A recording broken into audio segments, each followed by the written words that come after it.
মামা 10 টাকার একটা বিস্কুট দেন। আমাকে একটা কেক দেন।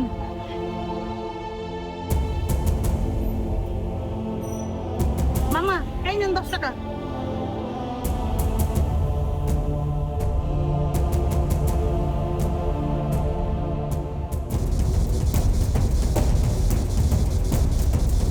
এই যে নেন ম্যাডাম আপনার মোবাইল। মোবাইল নিবো চোর। অতি আফা আপনি আরে মারলেন কি দেখি? আরে বললেন না ও আমার মার মোবাইল চুরি করছে একটা চোর।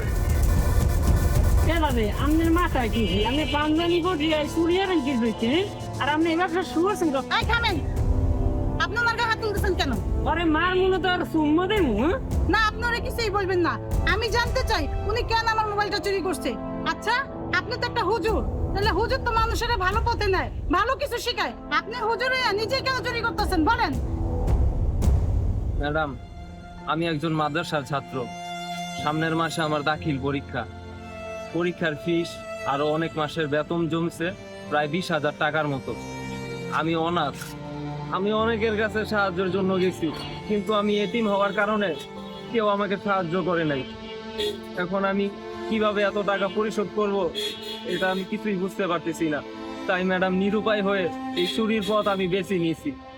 বিশ্বাস করেন ম্যাডাম, আজকেই প্রথম আপনার মোবাইল আমি চুরি করছি আর চুরি করে ধরা খাইছি। বিশ্বাস করেন ম্যাডাম, আমি চোর না। আমার কথা শুনে হয়তো আপনার মনে হতে পারে আমি মিথ্যা কথা বলতেছি। আপনার যদি বিশ্বাস না হয় আমার সাথে চলেন মাদ্রাসায়, তাহলে ম্যাডাম বুঝতে পারবেন আমি কেমন ছেলে। আপনি আমাকে ক্ষমা করে দেন, আমি কানে ধরতেছি। আমি যদি পরীক্ষা নাও দিতে পারি আমার কোনো আফসোস নাই, তারপর আমি অন্যায়ের পথে থাকবো না। বাবা শুনো, তোমার পরীক্ষা দিতে যে কয় টাকা লাগবে তোমার টাকাটা আমি দিব। তুমি আমার সাথে আমাদের বাসায় চলো, আমি তোমাকে টাকাটা দিচ্ছি, তুমি ভালো মতো পরীক্ষা দাও আর মানুষকে ভালো শিক্ষা দিবা।